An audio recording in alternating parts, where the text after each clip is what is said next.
Hi and welcome back to the channel. It's true, my name is Norf, and this week I'm going to answer a question. A couple of people have put a question to me about how I light myself in this tight spot that I'm in. So this week I'm going to provide the answer to that question. So if you're ready, let's get started. Lighting in any video setup is one of the critical things that you need to get right. And when I started my channel, I was just using natural light. In this tight spot, I've got a window that's just over to my left, and I was just using what I had to light myself in my videos. And because I live in the UK where it's always cloudy and raining, the light coming in through the window was often quite inconsistent.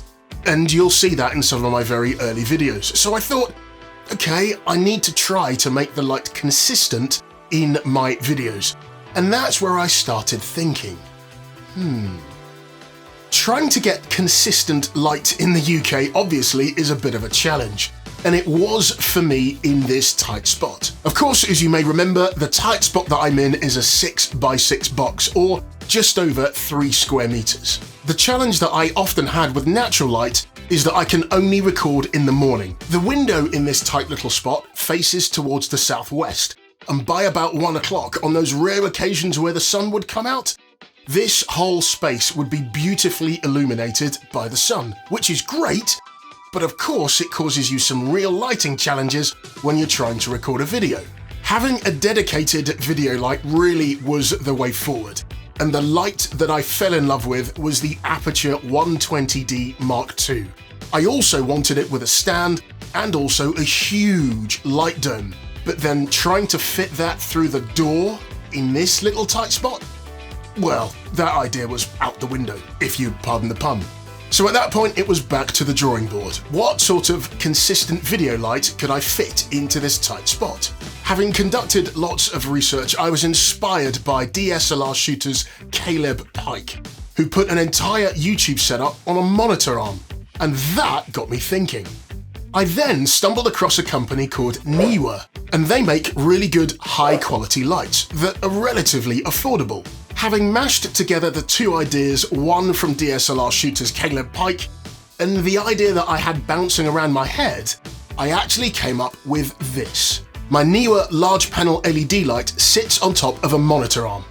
So let me take you through how it's all constructed. Of course, I'll leave a list of everything that I used in the description below. Okay, first things first. I'm using the Neewer NL288A RC LED panel light. It's bicolor and dimmable. As you can see, it is super thin and really lightweight. The beauty about this is that it also works from a battery. Rather than having wires everywhere, which is what I wanted to avoid, I just use a large capacity battery. And the light it gives off is really quite soft. Not as soft as a light with a massive light dome, of course. However, this light is really effective. To the base of the panel light attaches the bracket mount that comes in the package. This bracket mount also allows for tilt adjustment. The next thing was the monitor arm itself. This was a single monitor arm with an 80cm pole. In order to cover the width across the window, I needed a second arm as well. With the base of the pole securely clamped to the right-hand side of my desk, the second part of the pole can be securely attached. With that in place, the next thing that I needed to turn my attention to was the arm itself. The arm is a bit of a Frankenstein of a single arm and a dual swivel arm. Once the VESA mounts were removed and a plug similar to this at the opposite end was pulled out, just with a set of pliers and some brute strength, this left me with an opening to then attach the mounting spigot. Using a small 1/4-inch hex screw with an Allen key head and a split lock washer, these were just put together.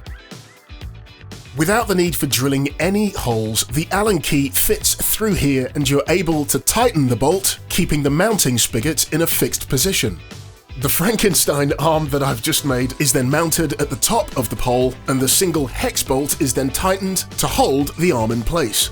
The monitor arm that I picked up has a weight limit of 10 kilos, or 22 pounds, and the combined weight of my LED light and the battery are less than 1.5 kilos, so weight-wise, we're in very good shape.